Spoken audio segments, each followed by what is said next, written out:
Good afternoon or good morning, depending where you are. My name is Dominique Gomez, and I'm calling in from Denver, Colorado, from my home, as I imagine many of you are at home today.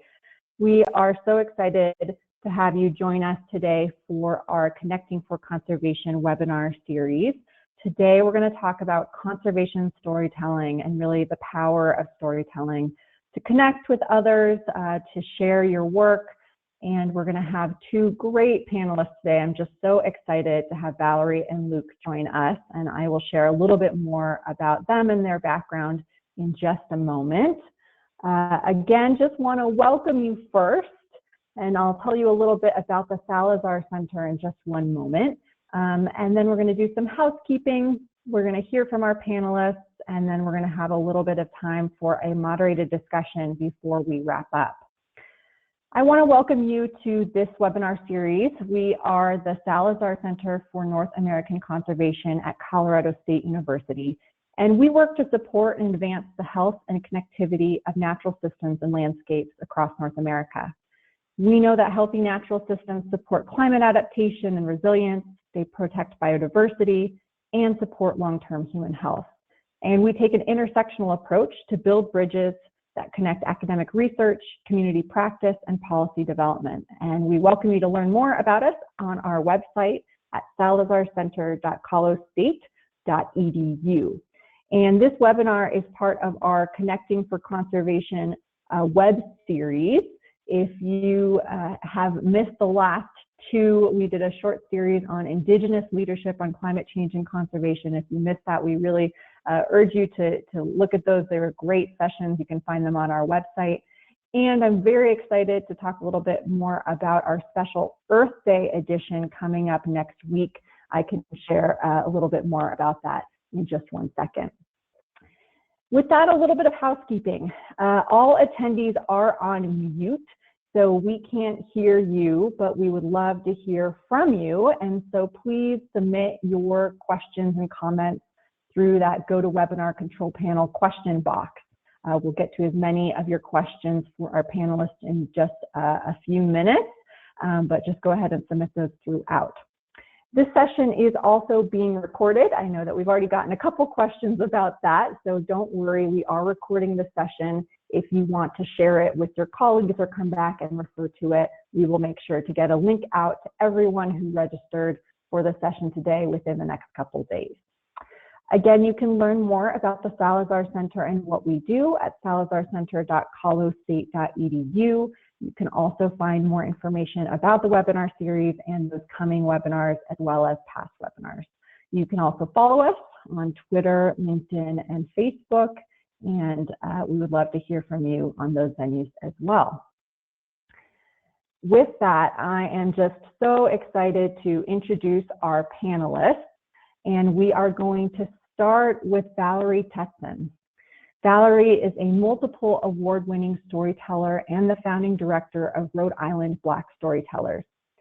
She has been performing in schools, churches, libraries, festivals, and conferences since 1991, and she draws her stories from around the world with an emphasis on African traditions. Her repertoire includes stories and songs she learned in her travels to South Africa, her experiences in West Africa, and stories from African American history. She is a graduate of Brown University, where she earned a master's degree in theater arts and a BA in her own self-designed major of storytelling as a communications art. Valerie, we are so excited to have you join us today, and excited to see your beautiful face. There you are. And Valerie, you're still on mute. If you want to unmute yourself, okay. then we'll be able to show you my face. And now you can hear my voice. Dominique, I want to thank you so much, for inviting me to be a part of this conversation and this special day here. There we go. Okay. I think I got all my technology together, sort of here. It's definitely a learning curve. And I'm grateful to be a part. I'm grateful for this notion of conservation storytelling. If we're thinking about conservation as a way to preserve and perpetuate and protect cultures and climate. Storytelling is at its core what we need to do all of that, right? So all throughout time, as long as people have been on the planet, stories and storytelling has been the way that they have passed on traditions, how they have entertained themselves, how folks have shared their values. And I would say also help us to see our own experience not as a solo experience or a singular experience, but when we look at the storytelling traditions of peoples around the world, we understand that our own individual experience and our own little slice of life in this time is not new. It's new to us because we might not have experienced it before, but when we look at old stories, we know that all throughout time, people have had challenges that they've had to overcome. I never thought I was going to be a storyteller, although my dad says I was born with my mouth wide open and that my first words were, "Hi, Daddy." I actually thought that I was going to be an English teacher who directed high school plays. I grew up in a very small town in Connecticut called New Milford, Connecticut. I spent my days living in the woods, barefoot, climbing trees before we had to worry about Lyme disease. I spent my days running and riding my bike through the woods down to the lakes, where in the old days I could swim across the lake, and during the winter time the lakes would freeze and we could actually go all the way across the frozen lake and wander through the hills on the other side. And of course, over the time, that has no longer been the case. Nevertheless, stories were my way to learn about all people all over the world throughout time, living in different places and spaces. My town was not a very diverse town. So when I moved to Providence, Rhode Island to go to Brown University, I met the world here in this place and was excited not only to design my major called Storytelling as a Communications Art, but to make this place my home and my nest. I think that's enough about me. When we were talking about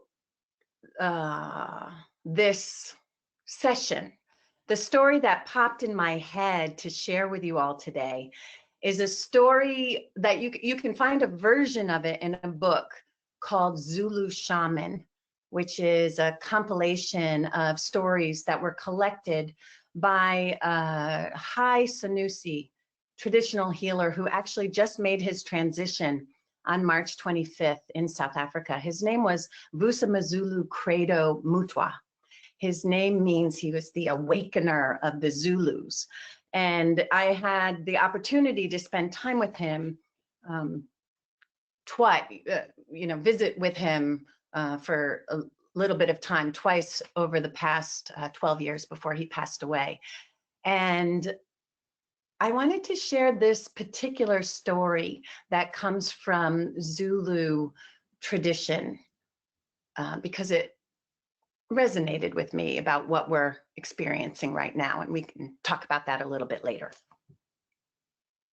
It goes like this. They say that the time was difficult because the great earth goddess Ma was looking out at her creation. She had made humankind and they were messing everything up. She had given them knowledge, and she noticed that all of the knowledge that she gave to them, they were abusing. Yes, she had given them metals, and they had taken the metal, and they were fashioning it into weapons that they were using to kill one another. And Ma, the great earth goddess, had also given them fire, and they were using that fire to go around and destroy villages and peoples here and there. And not only that, they were taking the grains that she had given them and turning it into beer and getting themselves drunk and wreaking havoc all over the world. It was terrible. In fact, she felt as if she had made a mistake. And she was not the only one who thought that she had possibly made a mistake. You see, there on the other side of the cosmos, in a place that we can't see, there exist the 7 judges of eternity. They are so fearsome, they never show their faces, but they look down on all of creation, and they could see that humankind was causing trouble and that Ma, the goddess, needed to be punished for it. So they called her before them, but even she could not see their faces. However, she quaked in the presence, feeling them. She heard them say, "Oh, you imperfect one, you have made imperfect humankind, and for this you must be punished." She said, "What will my punishment be?" And they said, "You will have to spend some time deep in the underworld. You will go into the heart of the earth, and there you will be imprisoned to your sister, the goddess of evil, the great goddess of darkness, Nomhoyi. She will keep you imprisoned." Now, when Ma heard that, she begged and pleaded, "Please don't make me do it." But the 7 judges of eternity insisted. And they bound her eyes and they bound her up. And the next thing she knew, she was swept away from the beautiful sunlight of all the creation above the earth. And she was whooshed deep down through dark, twisting tunnels, way down into the belly of the earth, where she felt as if the whole earth were on her back. And there, her sister, the goddess of the underworld, greeted her and was happy to torture her, physically torture her. "You are my prisoner now," she said. She had always been jealous of her bright sister, the one whom everybody loved. Well, she herself lived in this dark place with these minions who scampered away with fear from her.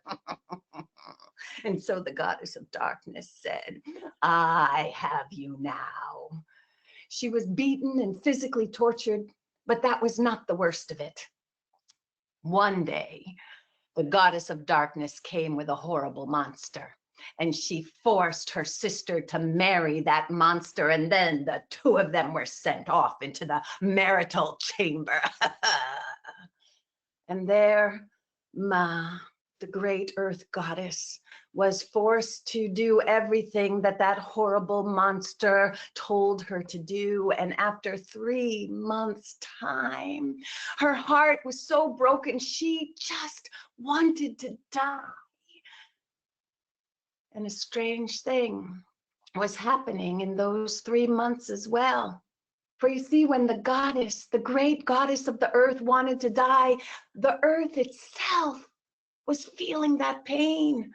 The rivers were drying up, and there was no longer water moving towards the oceans. And because the rivers were drying up, the land was getting hard and brittle, and the people and the animals had nothing to eat and nothing to drink, and they themselves were getting sick, and many were dying. And so there came a call for a great meeting, a great convocation of anybody and anything that wasn't too ill to come for this conversation. And so they gathered and they talked about the trouble in this world. The plagues were wreaking havoc everywhere. And they wondered what in the world they could do because they were weak. And then the birds heard the call. Yes, birds from all over the world, hawks and eagles and osprey, and even the songbirds, hundreds and thousands and millions of birds began to fly from all the corners of the earth. And when they flew together in their formation, they made a prayer. And then as they kept on flying, they went north and south and east and west. They made 4 winds, 4 big wind tunnels, which today we call tornadoes. And those wind tunnels swirled and swirled and swirled, and then they went right to the entrance of the great entrance hole that would go down into the center of the underworld. And the sound was so loud, when the goddess of the underworld heard it, she sent some guards up to block the gates, but even they could not control the winds. And those winds swept right down into the center, the belly of the earth, and they cleared cleared out the tunnels and all the dark places. They loosened everything that had been stuck for so long. And for the first time, there was fresh air coming into that place. The goddess herself was frightened. The one who was fear herself, she was terrified. But when those winds came to the great Earth Mother, who was in fact the one imprisoned, those winds came like a gentle zephyr, and they wrapped around her, and they lifted her out of that imprisoned place, and they began to carry her out of the belly of the earth. Oh, but with those winds came the dust, and she was so thirsty. So just before they left the underworld, she said, "Please, put me down. I need something to drink." And she went to the water and she took a sip of water from the underworld. And no one should ever drink water from the underworld, or you will have to return. But she was so thirsty. The winds picked her up and they carried her out of that underworld, and they brought her back up onto the earth. Oh, and as soon as she was above ground, the sun started to shine. For a moment, the birds all gathered round. And then, miracle of miracles, as she looked upon the birds and they were continuing to flap their wings, the tornadoes were gone, but the rain clouds gathered. Yes. And it wasn't long before the rains began to fall, and the rains filled up the rivers, and pretty soon the rivers were flowing back down to the ocean. And with the water's return, of course, the earth began to grow. Things were green and fragrant and fruitful once again. But you have probably noticed that the goddess isn't always here. And that is because she drank from that water. So there are times when the goddess must go back to the belly of the earth. And when she does, the earth closes itself up, waiting for her to return in her full glory once again. And the Zulu say it will be this way as long as there is life. And that's the story from the Zulu tradition of the great goddess, the great earth goddess, for you all. That story gives me hope. It reminds me that, especially in this time, we are in the middle of a story, but the old stories have beginnings, middles, and ends. And when I go back to the old stories, they give me a way to see through. Okay, I think that's probably about my time. And I think I'll just stop there and send it back to you, Dominique, if I can figure Valerie, out. that was just wonderful. I was applauding here alone in my living room, so I'm sure many other people were as well. Thank you so much for sharing that story. I love that as a way to start, and I can't wait to get to our question and answer session so we can ask you a little bit more about what you know about storytelling, and maybe how some people who are listening in today can learn from you about finding the emotional resonance in a story and really learning how to share their stories. Before we get to that, and I know many of you have questions for Valerie, you can use that control panel to submit those. We'll get to as many as we can. Thank you so much, Valerie. Before we get to the question and answer, I want to introduce our next panelist, who is also going to join us, and we are so excited to have him today. A slightly different perspective, but also really about conservation storytelling. Today, we are so lucky to have Luke Runyon join us today. Luke reports on the Colorado River Basin for a network of public media stations throughout the Southwest, based at NPR member station KUNC in northern Colorado. He's probably enjoying about a foot of snow. We have a lot of snow here in Colorado today. Luke has also reported for Harvest Public Media, Aspen Public Radio, and Illinois Public Radio. He frequently files stories for NPR's Morning Edition, All Things Considered, Weekend Edition, and APM's Marketplace, American Public Media. He has a master's degree in public affairs reporting from the University of Illinois Springfield, and his work has been recognized by the Radio, Television, Digital News Association, the Colorado Broadcasters Association, and Public Radio News Directors Incorporated. Luke, thank you so much for joining us today. We are so excited to have you on as well. Thanks for having me. And working in radio, I'm always used to being a disembodied voice. So the slides actually work really well for me. This is kind of my comfort zone. I actually didn't plan this at all, but Valerie's story about a river drying up and birds migrating is actually a pretty good segue into what I'm going to be talking about today. So just a little bit more about me and my background, and then I'll jump into what I have to share with you. So I've been a reporter in Colorado for about 9 years. 2 of those were in Aspen as a general assignment reporter, and then I moved to Fort Collins, where I reported on agriculture and food for a project called Harvest Public Media. I did that for about 5 years, and then in 2017, my station got a grant from the Walton Family Foundation to cover the Colorado River Basin as a beat. And so since then, I've been a full-time water reporter, one of the only journalists in the country with that specific beat, and definitely one of the only journalists covering the watershed as a beat. And so today I'm going to talk about some of the things that I've learned about reporting on water in the West, talk a little bit about my coverage area, the Colorado River, and then I brought a specific story that has stuck with me for a while and shaped how I think about water and storytelling. Next slide.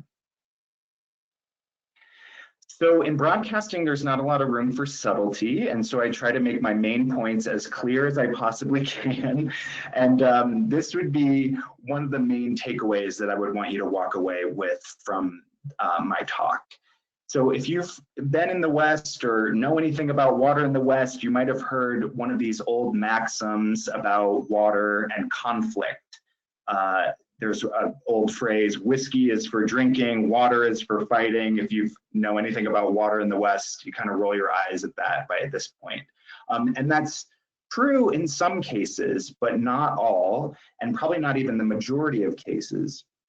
There are so many stories where I have started out reporting with my traditional frame of person versus person or group versus group, and then been surprised to find that maybe what started as a conflict over water eventually morphed into collaboration or people working together. Or issues maybe that divided some groups actually forced together some strange bedfellows to work together. And so, yes, while conflict is present and the basis of a lot of really good, interesting stories is conflict, there are plenty of other examples of water issues that unite communities. And those are the ones that I'm interested in. Next slide. So really the reason for both conflict and collaboration around water in the West is because of this fundamental problem in the region. There is not enough water available for all of the things that we as a society would want to do with it. It is a scarce resource. And that scarcity is what drives people's decisions and institutional decisions throughout the West when it comes to water. Next slide. So when we're talking about water in the West, obviously the Western US is a huge region, but a lot of the conflict is centered in the Colorado River Basin. So this is a map of my turf. This is the Bureau of Reclamation's map of the Colorado River watershed. So these are the places that I'm thinking about all the time. And just to explain the map a little bit, so the black line that you see is what they call the hydrologic watershed. So you see that line that's kind of going through the middle of Colorado. That's the Continental Divide. Same with what's going through New Mexico. So any precipitation that falls within that black lined area flows into the Colorado River or one of its tributaries.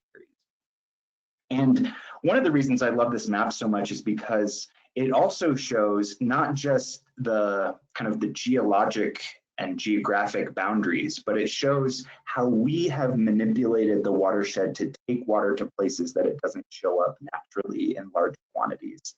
So you'll see those red cross-hatched areas on Colorado's Front Range, in Southern California, the Wasatch Front in Utah, the Rio Grande in New Mexico. Those are areas where water is transported from the Colorado River or its tributaries to supplement municipal water use. So if you're in Colorado Springs or Los Angeles or even Cheyenne, Wyoming, at least some of the water that comes out of your tap is from the Colorado River watershed. And we'll come back to this map later, but I have it hanging over my desk at the radio station and reference it all the time. Next slide. Okay, so this is the last slide with boring words on it. The rest of my presentation is all going to be pretty pictures. So when I was thinking of what I wanted to cover for this webinar, I thought it might be fun to talk about how rivers can be really interesting story and narrative devices. So anyone who has ever read a book or listened to a radio story or told a fairy tale knows this. Every story has a beginning, middle, and end. Pretty basic stuff. Rivers too are supposed to have distinct beginnings, middles, and ends. But I think even though this is such a basic structure and sounds like it's a pretty intuitive thing, it's actually really hard to identify where and when a story begins or ends. And I think it's also true of rivers. So I'm going to apply some of that thinking of finding it difficult to find a beginning, middle, and end to the Colorado River. Next slide. So this is the Colorado River's beginning. This is a small lake on La Poudre Pass in Rocky Mountain National Park. I hiked up there in October of 2017 when I first started this project, get a sense of this new thing that I was supposed to be covering for the foreseeable future. So the beginning of the river is actually pretty distinct. Some river nerds might make an argument about the Green River up in Wyoming being the true headwaters, but because I live in Colorado, naturally this is the beginning of the Colorado River. Next slide. The way more interesting argument in the watershed, I would say, is actually about where the Colorado River ends in our modern era. Because unlike a lot of other rivers, the Colorado does not reach the ocean anymore. It used to, but it doesn't anymore, and it's because we use it up before it drains into the Gulf of California down in Mexico. And so there's kind of an ongoing debate about where the river's ending is, where you can pinpoint on a map, that's where the Colorado River ends. Some people would put it here, where the photo is showing Hoover Dam outside Las Vegas. Now, there are other dams that are upstream of the Hoover Dam, but this was really kind of the granddaddy of dams in the Western US. And putting this dam up back in the 1920s really upended how the Colorado River functions. Downstream of this dam, really, it's a river. It's not really a river in a traditional sense. It's more a series of reservoirs that are stacked on top of each other all the way down to Mexico. Next slide. Some people would put the end of the Colorado River here. This is the Imperial Dam near Yuma, Arizona. It's right on the border with California. And this dam isn't quite as visually impressive as the Hoover Dam, but it's arguably way more important for people's understanding of how the river works. From this point at Imperial Dam, the river's flow is almost entirely diverted. It's like someone put a funnel right next to the river and it's just constantly draining the vast majority of the water that's in the river. This dam diverts the Colorado River's water into the All-American Canal, which transports the river's water all the way over to California's Imperial and Coachella valleys. It's a long open canal that snakes right along the US-Mexico border, and it irrigates hundreds of thousands of acres of farmland. They always say if you're eating a salad in the United States from November to now, there's a good chance that the produce that was in that salad came from one of the areas that is irrigated by the Colorado River in either southern Arizona or southern California. Next slide. And a lot of that irrigation water isn't necessarily sucked up by lettuce or gulped down by cattle. And so some of that water that's taken from the Colorado River runs off into here.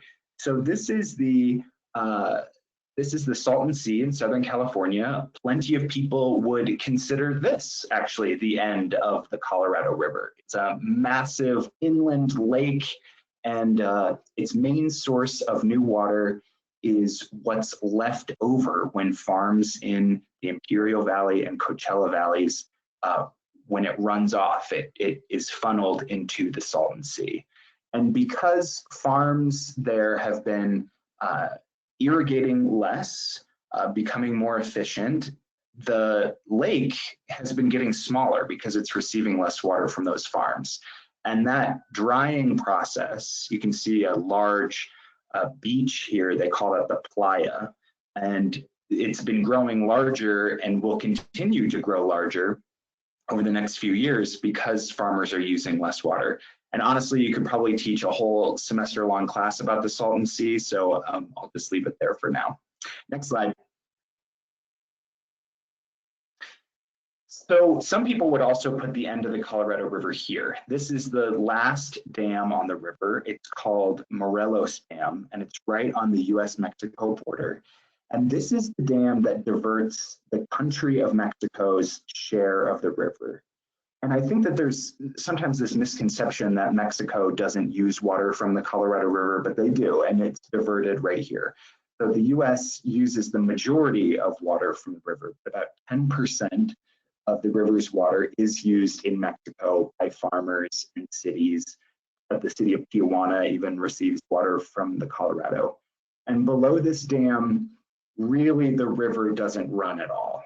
Much of the 100 miles or so below this dam is dry, with a few patches with water here and there. Next slide. So this is the Colorado River Delta, and I think this is the one of the images that people have when they think of the end of the Colorado River.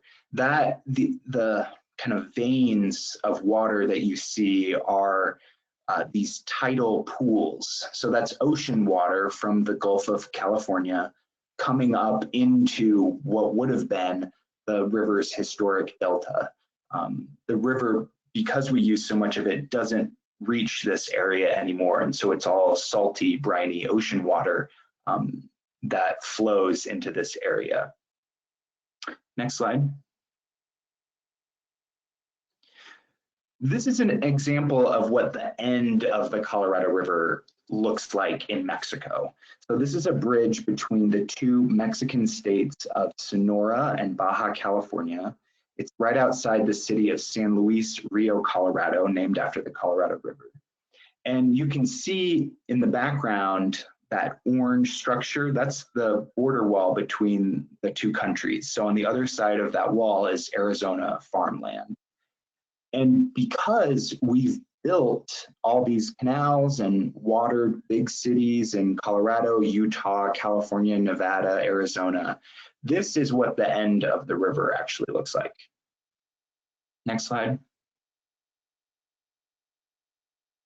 But that's all the bad news, and we've been getting so much bad news lately. So I'm going to leave you with a story that I reported last year and I loved.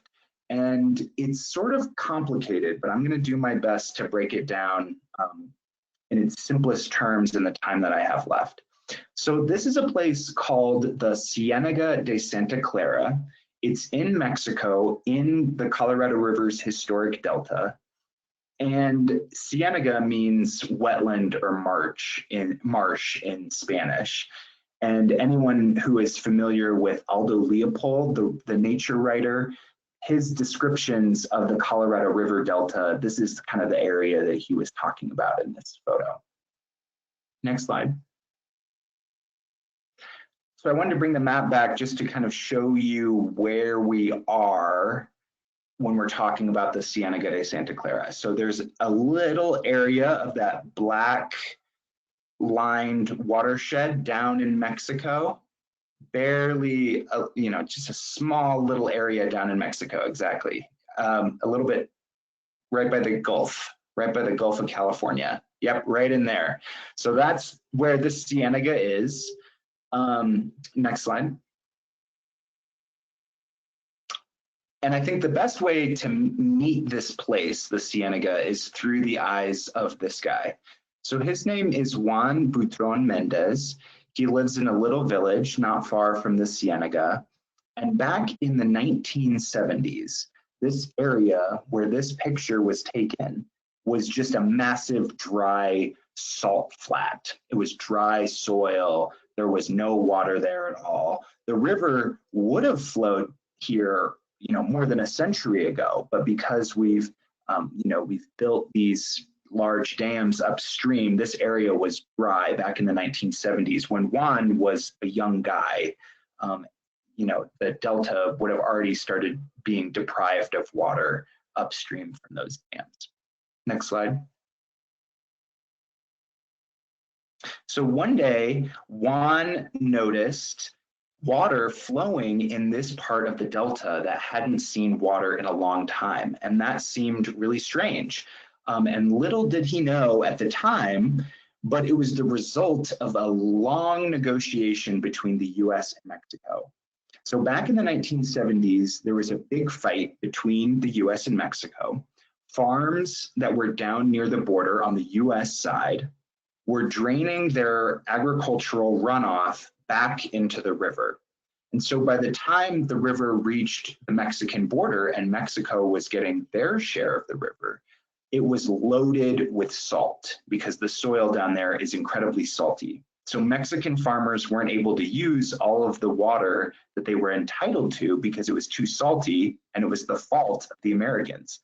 And so the two countries agreed to fix this problem, and they decided that the US and Mexico would build this canal that would take the salty runoff from American farms, and rather than treat it and put it back into the river, they would just find a way to get rid of it. They saw it as a nuisance. This is water that nobody wants.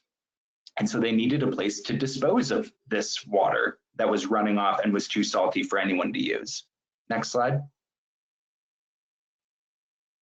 So they built a canal, and it's called the Main Outlet Drain Extension, pretty catchy name. A lot of people shorten it to MODE, M-O-D-E. And pretty soon, all this salty agricultural runoff started draining into the Colorado River Delta again.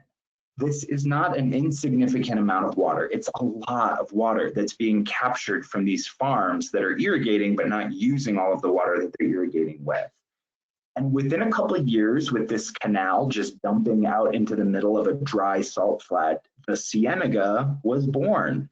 Here in this photo, you see Juan on the right and one of his colleagues with the Mexican environmental group Pro Natura Noroeste. They're piloting a boat through all these reeds and willows that have taken root in the Cienega since water returned back in the 1970s. Next slide. So this place has been called an accidental oasis because no one actually meant to create it, but it happened anyway. And yes, it is fed by agricultural runoff, so it's not the most high quality water, but it's not so contaminated or so salty that it can't sustain life. It has fish, it has birds, and it's a really important stop off on the Pacific Coast Flyway for migratory birds that make the journey along there. Juan, when we were out there, said it was a place of peace and contemplation for him. We took this small little motorboat out onto the Cienega, and it was sunset, as you can see. We did an interview in the little motorboat, and we were just sitting out there. We cut the motor and sat and listened as all of these birds came flying in. You had American coots and these huge pelicans that were singing at the end of the day. And then as we went to go start the engine again, it wouldn't start. And it took a good 5 to 10 minutes of nervous glances between us and the guy who was driving the boat. We were preparing to steel ourselves to actually walk out. It's shallow enough that you could walk through the Cienega. Thankfully, we didn't have to. The engine eventually started. And by then, the mosquitoes were getting pretty bad. So we're glad that we did. Next slide. So here's one further upstream at a section of the river that's pretty desolate, dusty, dry, right near San Luis Rio, Colorado. The Cienega is kind of a last remnant of what the delta, the end of the river, used to look like. And a lot of it looks like this or worse right now. But here's the hopeful part. Next slide. So remember how I talked about how water in the West can bring together strange bedfellows to potentially lead to collaboration? Well, this is the end of the river, a part of the delta that is starting to see that happen. In the last few years, there have been these new agreements signed between the US and Mexico, and they agreed to set aside a certain amount of water for the environment, something that hadn't been done before. You might have heard about the pulse flow that happened a few years ago. This is kind of an extension of that. This is not as sexy as a pulse flow of water, but it's arguably way more important. This is a restoration site that receives water via a Mexican irrigation canal, and you have birds returning, beavers, coyotes, other wildlife. Next slide. Still, the relationship between the US and Mexico has actually been pretty frayed lately, as you can imagine, over other issues besides water, immigration, and trade. And so there are people in Mexico, like Juan, who is really worried about the fate of the Cienega. There are issues that can get wrapped up in those fights between countries. There are some protections for the wetland, but it's very fragile. If the canal ever turned off, the Cienega would really just dry up. There's not enough water to sustain it naturally. Or if the US decided to start treating the water because it viewed the Cienega as a waste, then that could mean trouble for this place too. Next slide. So I'll just leave you with this image of sunset at the Cienega, which is definitely one of my happy places. It taught me a lot about conventional wisdom and about what we consider to be waste or places that are considered dumping grounds, and how we should use our water. And I think when I think about the end of the Colorado River, this is a place where I like to focus my thoughts. Thank you.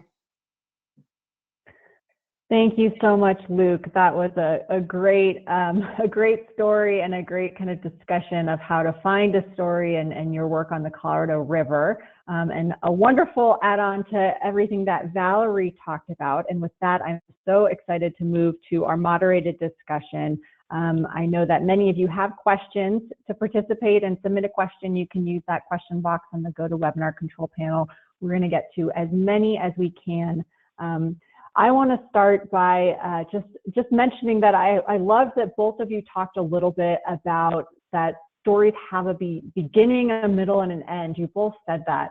And I know that there are a lot of people who are on the webinar today who work for maybe small groups who are working on conservation projects, nonprofits, maybe academics who have research on conservation work that they've been doing. And so a question for you is, how do you find that storyline? If you feel like you're really in the middle of it, you don't know what the end is, you don't even know where to start. Maybe Valerie, let's start with you, and then Luca, would love to hear from you as well. How do people find that storyline that's going to be compelling to share with others? Thanks, Dominique, for that question. And Luke, thank you for the beautiful images and the work that you're doing around the rivers. For me, I think one of the main questions to ask when you're thinking about how am I going to frame a story is to think about what is the most important thing that you want to communicate. What is the most important thing for you or your community or for people to know about the story that you want to tell? For me, when I think about that, or if I can kind of hone in on that, that often gives me a sense of the character who I also may want to focus on, and allows me to give it some shape. Now, sometimes I might not know the most important thing, right? That's kind of drafting or working through it a couple of times. But in the process of trying to think about what is the most important thing, that helps me think about where to start, where I want to go, and where I want to end up. That makes a lot of sense. Luke, what about you? How do you think about that? In journalism, we end up focusing a lot on other people's stories. And so I end up spending a lot of time thinking about characters and how I want to tell their stories. And I think too, a lot of times if you find yourself, trying to struggle to find where the beginning of a story is, I end up just going back to a central character and explore their motivations, what's causing them to make certain decisions, and what are their values. And I think that's usually a good jumping off point where you can maybe find some larger themes and, you can kind of expand off of, an individual person and their decision making and their values. And that can kind of lead to a way to get into a story. I love that, kind of the idea of focusing on someone, maybe making it a little more smaller, a little relatable, and as you did, right, with your pictures of Juan and sharing his story. So that's great. A question from the audience, which oh yes, please, Valerie, please do. It was something else that I was thinking about when Luke had said, we did talk about story form, beginning, middle, and end, but also that there really is no beginning, no middle, no end to a story. And also the idea that sometimes you do start in the middle, you start in the middle of your telling, which might be the theme or might be, what a particular person is doing now. And then you go back, right, to find a possible beginning and then bring it forward, which is another, story structure. Yes, you don't always have to start at the beginning. That makes a lot of sense, especially if you don't know when the beginning was. I love that. Another question from the audience, which I just love, that's for Valerie, but Luke, I imagine you might have some thoughts on this too. Have you had any experience in which stories you've told, Indigenous stories or others, have changed people's behavior? I mean, I think we have a lot of people listening who are all about, bringing the conservation ethic to others. So what about a behavior change? Stories are powerful. Have you seen something like that, Valerie? And then Luke, again, would love to hear from you as well. With the nature, that's a really great question. And one of the things that I'm really conscious of in the nature of my work, as kind of a modern day storyteller, is that I am often not a constant presence in the community where stories are told. I'm kind of an itinerant. So I don't know if people's behavior has actually changed. I do know that I have heard people tell me that it has certainly changed their thinking about things, that they didn't think about, the world or people until in the way that I presented it until they'd heard certain stories. So I don't, but that would be, so I can't say for sure. I imagine they have. I love that. Just, yes, if you change someone's thinking and mindset, I feel like that's probably the first step for behavior. Yes, right. Luke, what about you? I mean, you're not going to honor or revere things that you don't love. So I want to share stories that help people love, the world and the earth and the people on it, and hope that will change how they think and behave. That's great. Luke, what about you? Do you feel that, you know, there's work that you know, or a way that you know that can lead for people to change their mindset or maybe even their behavior? Oh, sure. I mean, that's like one of the driving forces of journalism, is trying to have impact in the community. I don't think any journalist would be telling stories if they didn't think that they were, you know, trying to help people shape how they were thinking about something or change how they were behaving in some ways. And because I think my focus is so singular on water, that I think, you know, I don't have a specific example of a story that I think, you know, someone would point to and say, oh, I used water differently because of that. But I think maybe just as a whole body of work, when you start making connections among things that people wouldn't have connected before, like every time I explain the concept of trans-mountain diversion, so piping water through mountains to bring it over to, you know, the Front Range of Colorado, or, you know, a huge canal that takes water to Los Angeles, it blows people's minds. And so I think just those small little factual details, things that are hidden, that you can kind of bring to the forefront, that can definitely change how people think and act. Knowledge is power, for sure. I think that is certainly true. A good question, another one from the attendees, that Luke, we'll start with you, and then Valerie would love to hear what you think about this. And related to maybe something you mentioned, Luke, so much of conservation messaging can be depressing, right? I mean, we haven't done enough to combat climate change.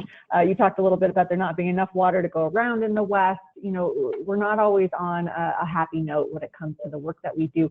Do you have ways to tell stories that inspire people without being so overwhelming? You know, are there ways that you keep it from being just sad and bad news all the time? Luke, would love to start with you first. For sure. Yeah. Yeah, I mean, there's a whole subset of journalism called solutions journalism. It's kind of having a moment right now, and has for the last couple of years, where instead of focusing on the problem, which is easy, like it's really easy to focus just on the problems, is identifying the solutions that are working and finding the characters who are doing that work. And not be Pollyannish about it. You know, this is, I think sometimes journalists get scared off of telling those stories because it feels like activism or advocacy. But if you can show with evidence and data that a certain solution is working in addressing a problem, I think a journalist would absolutely be interested in exploring that. And, you know, being honest about the limitations of a certain solution. I think as much as you can kind of be honest with journalists, and I'm kind of talking more of like if you're pitching a story, if you can be as honest as you possibly can of like, here's something that people are trying, here's a way that people are experimenting, then I think a lot of journalists will say like, oh, that's great. And it kind of breaks up the traditional like all bad news mindset that can be easy to get stuck in. Valerie, what about you? How do you think about positive versus the sort of the sadder aspects of stories that you tell? I was chuckling at the notion of Pollyanna-ish. Sometimes my friends are like, "You're such a Pollyanna, Val." But you know, one of my professors who I draw on a lot when I was at Brown University, his name was George Houston Bass. And he was really committed to helping Black people and Black artists find ways to tell their stories. And he said it was so important. And the other thing that he constantly reminded us was that, you know, if we looked at our history, that is often so fraught and filled with trauma and tragedy and just things that are hard to get through every day, that if we as artists and storytellers working for, you know, community health, let's say, that it's so important not to leave people in the place of despair. That my job as a storyteller is to, look at the way old stories are done and make sure that, people who are finding themselves in these dark places know that there's going to be light on the other side, because that is kind of like the path that can pull you through. I don't know if that's, Pollyanna-ish. For me, what that often means then is, I look for the stories that are going to be uplift. I have another friend who says, my job is to comfort the afflicted and to afflict the comfortable. So that's also how I think about what stories to tell when and to whom. Oh, I love that. I need to write that one down, and I imagine that there's a real nugget in there, to comfort the afflicted and to afflict the comfortable. I like that. Good. Well, I think we have time for one more good question, and I think this is a wonderful question. This person asks, how can conservation professionals be sensitive in telling the stories of communities that they themselves might not be a part of? And so, Luke, I think you mentioned a little bit about telling other people's stories. Obviously, as a journalist, that's what you do. And Valerie, you talked about the time you spent learning the stories, the Zulu story you told, and, communities that you might not be a part of. How can people be comfortable and be sensitive and be careful doing exactly that, telling stories of communities that they don't belong to? Valerie, maybe start with you, and Luke would love to hear what you have to say as well. Yes, such a challenging question. And one of the things that I try to make sure I always do is to let people know that this is not a story that comes from my tradition or my culture. And I try to, and I'll make what is my personal connection to how I know this person or this story? And what kinds of permissions do I actually have to share? And then the other thing that I do is try to give people resources. Where's the source? Go to this place and find more information. That's great. Luke, what about you? Any thoughts on that question? Yeah, this comes up all the time in journalism, because I think there's different schools of thought within how journalists react to this idea of, it's not my story to tell. I think when it comes to, just certain people, you want to be building trust. And so a lot of it comes down to, building a relationship between a reporter and whoever it is that they're speaking to. And sometimes that relationship takes a bit more work. And it's really, the onus is on the journalist to build that relationship so that trust exists, so that when there is a story to do and produce and tell, that you can draw on that relationship, and it doesn't feel so transactional, which I think is sometimes where it gets complicated. And then I think too, sometimes it's just realizing when it's not your job to tell the story, and maybe find someone else or another platform for that story. There have been times where I've definitely dropped a story that didn't feel like I was going to be the one who was going to do the best job, and pass it on to somebody who probably would. And I was going to add to that, and other ways to include, people, like maybe it's passing it on, and it's also sometimes inviting that person to be present and do the sharing. Yeah. With such good ideas, such good advice. I love that Valerie talked about just the recognition. Luke, you talked about really doing the work, and then the idea of inclusivity of, how can you create a platform maybe for others to tell their story if it is their story. Great ideas. I cannot believe how fast that hour went. I want to take the time really briefly to say, I know we didn't get to all of your questions. For those of you who wanted to hear more of Valerie's stories and Luke's stories, we are going to send lots of resources in our follow-up email. I know a lot of you wanted to hear more from these two wonderful panelists, so we will try and get as many links that we can to you in that follow-up email within the next few days. I do want to let you know that we are very excited to have a special Earth Day webinar next Wednesday, the 22nd. We will be talking about cross-border conservation with our very own Secretary Ken Salazar and a professor from CSU, Dr. Stephen Mummy. He will be joining us as well. This will talk about some of the themes that we touched on briefly about the Colorado River, work between US and Mexico, but also between the US and Canada. I'm very excited for this webinar, so we will make sure to send out that link. If you haven't received it yet, you can sign up and join us at this time next Wednesday. With that, I want to just thank our panelists, Valerie and Luke. I cannot thank you enough for sharing stories that are close to your hearts with us. I think you warmed up our homes a little bit today. I know here in the snow, it was so wonderful to see those beautiful pictures and see your beautiful face, Valerie. I really appreciate it. And I want to thank everyone for joining today, and everyone be safe and be well. Valerie, Luke, thank you so much, and wishing you the very best. Thank you, Dominique and Luke. What a pleasure. Yes. Thank you, Valerie. Thanks, Dominique. Yes.